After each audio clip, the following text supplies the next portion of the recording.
I'm here with Alex and Andrew. Thank you guys for being with us. Our pleasure. Winter in the Blood. You guys have an intimate story you were telling me about it. You actually met the author, you read the book. Tell me how you decided to bring it to film. Well, we were lucky, very fortunate to have grown up knowing the author, James Welch, and we grew up in this whole community of writers in western Montana. And we were able to be exposed to their writing at a young age. And so in high school we read Winter in the Blood for the first time. And it's such a beautiful novel that stayed with us, and we kept returning to it over and over again as we in our own lives changed and went through various ups and downs and detours and death steps. So the novel was sort of in our blood. Wow. So did you both read it at the same time in high school? Was it I know you said your parents were teachers, taught literature. Was it something that they had you read, or was it something you read in school as an assignment? It wasn't taught in our school then. It's taught now. Winter in the Blood and often his novel Fool's Crow are both taught all across the state and in many places. But at the time, I think it was because we knew him and we were like, wow, I know a guy who wrote a book. I'm going to read the book, But it reached us then, and making the film was something that grew out of a renewed interest in working with Jim. He had been a consultant on our first film. Our first film had some Native American characters in it, The Slaughter Rule, and we wanted to get it right, so we handed him the script at one point and he said, yeah, you got it right. Oh, really? Yeah, so Oh, he was okay. kind of a mentor. I mean, he was not a screenwriter, but he was almost surrogate kind of father figure to us in certain ways. Yeah. I mean, Jim was one of our favorite humans. We knew a lot of writers because my mother and stepfather were in this writing community, and actually my parents introduced Jim to his wife. So there's a long, deep history of Jim. But he was the type of guy who not only just would say hi to the kids, but actually check in with the kids when we were kids. And then he'd want to hear genuinely our stories. He was a great storyteller, but he was also I learned a lot from Jim that a good writer listens, and he was a listener. He absorbed a lot of information of it. But yeah, the book was just in our blood, and we'd been trying to make a follow-up film to The Slaughter Rule, sort of going down different avenues and some more Hollywood avenues, and come close several times, but not quite got to the green light. And got sort of frustrated with that and thought, how do we make our first film? And it was like, well, we made it independently. We made it from around the world where we grew up, that we knew so well. And we said, let's do that again. In this one, we actually optioned the novel. And then with another writer, named Ken White, the three of us adapted it. That took some doing. And then we tried to find the financing here. Got a lot of love on the script, but people were terrified of it. Almost all native cast, period film, drama. It's a hard sell in this arena. And so we raised the money ourselves through equity financing, through grants. We got a lot of grants from a lot of people who love this book, and it's a cherished novel, and through crowdfunding.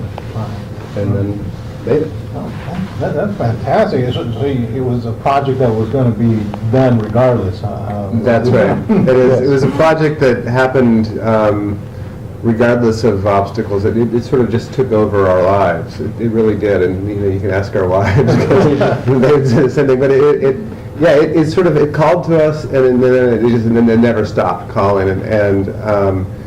And the great thing about this process, to me, one of the fantastic things about this process is that we realized there was a very large community of people for whom the novel also had spoken that way. And so we kept finding it as a talisman in casting sessions and various places where we would run into people who said, well, I'm not really, at a casting session, a guy came up and said, I'm not really an actor. In fact, I don't even really want to audition. I just wanted to tell you, here's my copy of the book. I've read it 17 times, and I was just so glad someone's making a film of it. So. Yeah, I mean, the book is never been out of print. It's taught worldwide in Native American Studies, Indigenous Studies courses. Penguin Classics puts it out. And yet, we sort of felt like it was written in the 70s, it was in danger of sort of falling off of the map, and it's so cinematic and so such a rich world. We really wanted to try to bring more people to it via making a film of it. Is it, the film, the way you edited it and brought the story together, is it fairly close to how you envisioned first making the film to how it ended up on screen? That's a tough question because it's like a yes and a no. I mean, it's certainly in the big picture, it has the feeling of what we were after, and sort of the energy. But there's all these things you can't imagine as a screenwriter. The movie in your head is never the movie on the screen, partly because you end up working with all these amazing people who bring stuff that is beyond your brain space. I mean, I guess I don't believe the people who's like, it was all mapped before I shot. I mean, the adventure of it is seeing where it goes. And once we cast these actors, they took it way beyond we could imagine. We're not Native American, they are. They could inhabit these characters and give us language and give us an understanding of the book that we actually couldn't access. Well, and certainly our style of filmmaking, which is very inclusive and very, I don't want to say impressionistic, but we encourage a lot of active collaboration from everyone up and down the line, above the line, below line.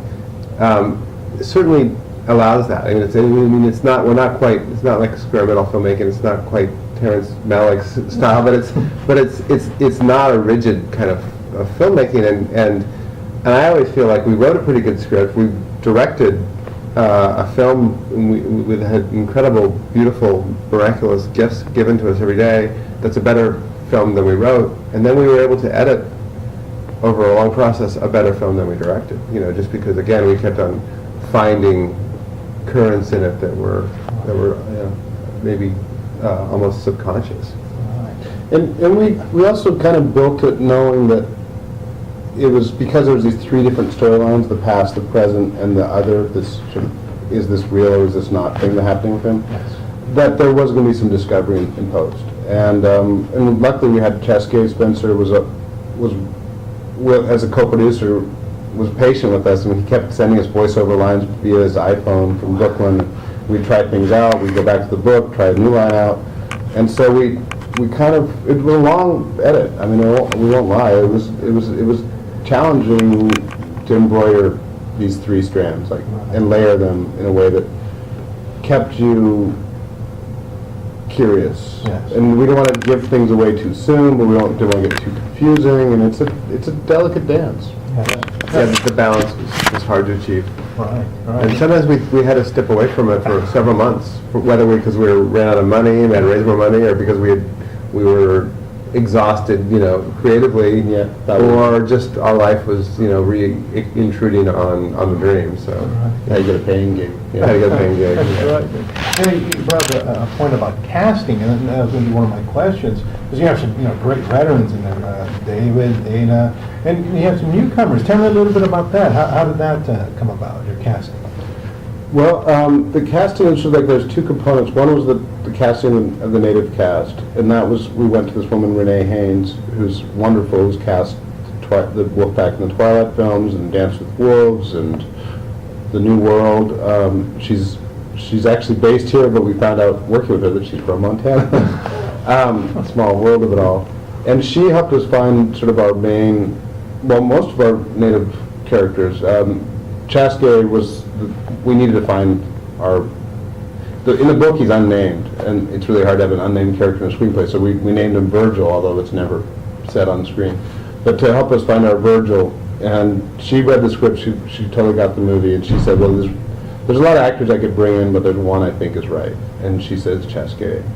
And we met with Chaske. I met with him in Austin, and I was just like, this guy is really wonderful, and really just, your heart goes right to him.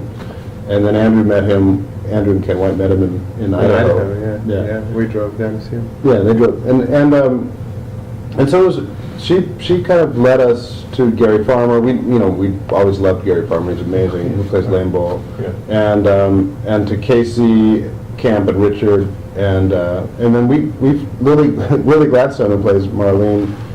She was helping us do auditioning, and just because she was in the theater program at University of Montana where Andrew teaches, and she just kept out acting everyone walking in the door, and we're like, why are we looking, in Canada and in New York and stuff when she's right here? And It was a little cool. I think we knew that we were going to cast her long before we let her know, just because we kept every day, like I thought, she was reading up against all these people who were coming in to audition for Marlene and other characters, and we were always like, we got the camera on the wrong person.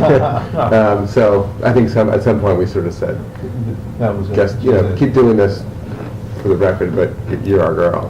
And as far as David Morse goes, David was in our first film, in The Slaughter Rule, and he's one of just the most amazing actors out there, but he's also a really wonderful person. And when we were writing The Airplane Man, I mean, he's a great character in the book. He pops off the page. He's very mysterious, and a little like we couldn't talk to the author, Jim Welch, about where's this guy, because Jim's no longer with us. But we started seeing David, and David doesn't get to play sort of zany. He doesn't get to play this type of energy very often. He's so marvelous, but he plays heavies, he plays fathers, he plays cops, he plays like good or bad, but never like in between. Although with Slaughter Rule, we knew we could walk that line beautifully, and so we threw him in Airplane Man, and he ran with it, and he came up with this incredible backstory for Airplane Man that I would like. When I teach my students, I talk about the work he did to figure out how do you play this enigma. He figured out psychology for this guy, if he exists, because he can't play a phantom, you can't play a non-character or a spirit. So he came up with this genius idea about Airplane Man, and we just listened to him and let it shape us. And then Dana's my wife, so that was easy. Right. I was going to say we had the same vocabulary about 70s character actors that that like the Warren Oates and the Lee Marvin was on character actor, but I mean just mean like there was this kind of great actor force in that time period that I think David was channeling to Burt Lancasters and stuff. So it was really fun to have that conversation with him. That's amazing. That's amazing. Yeah, just listening to you talk, how you had such a deep connection early on with the film, with the book, with the author, the film. So now that it's at this stage, the film is done, it's being shown. Is there a relief, or is it like we can still do more, or are you ready to go to maybe the next project? How do you feel at this point? There's two things. I mean, there is great relief. I mean, honestly, it was wonderful to see it up in front of an audience that we didn't have to coax into the theater for a test screening. And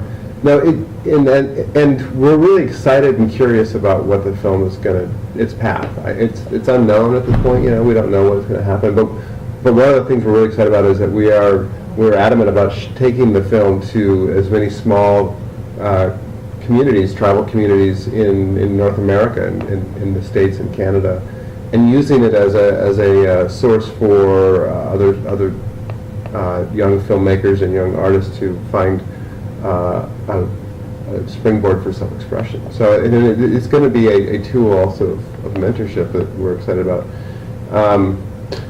Yeah, I mean, it's been under our skin and our blood for a long time. A huge relief to finally have it out in the world, be done with it. I feel like it's like a child, and I've sent it now to school. We've sent it to school, and it could come home with a black eye or a gold star, or probably both. But I'm curious to see what happens with it now, and it's sort of out of our hands, and into the cosmos. Yeah, we'll give it a good meal and send it out again. Nice little backpack and I'm sure Apple. That's the cool thing about this, is like, who knows? I mean, but the cool thing is it'll be out there and people can find it, and I'm just curious to know what people make of it. Well, a good friend of ours who was going to be the production designer of the film, but fell sick and then eventually passed. He said to us in the days before, just as we were about to go into production, he said, "Make a film that'll last 99 years." Yeah. He's like that was his manifesto to us was like, just keep in mind, it's a long run, guys. You know, make a film that's going to be relevant 10 years from now, 20 years from now. And I don't know if we did that, but that was certainly our aim, was to make a film that is not just a flash in the pan that's topical, but that's going to be in the cultural currency for a long time. I hope it is. Yeah. A great introduction to people who are no longer, I don't know, well, no longer fond of books. A great way that, hey, there's a book here and there's a bigger story that you can find out about it. Absolutely. Yeah, and hopefully, Jim wrote 5 beautiful novels, and this was the first one. Hopefully people will access those too. This can be a portal that way. And so much amazing American stories, Native American stories, that this might help people access. So what was that little hint of another adaptation? I'll leave that for another time. A sequel. A sequel. Somewhere in the bone. That's right. Alex, thank you. And Andy, thank you. Oh, our pleasure. pleasure. Thanks so much. Thanks, guys. Thanks, guys.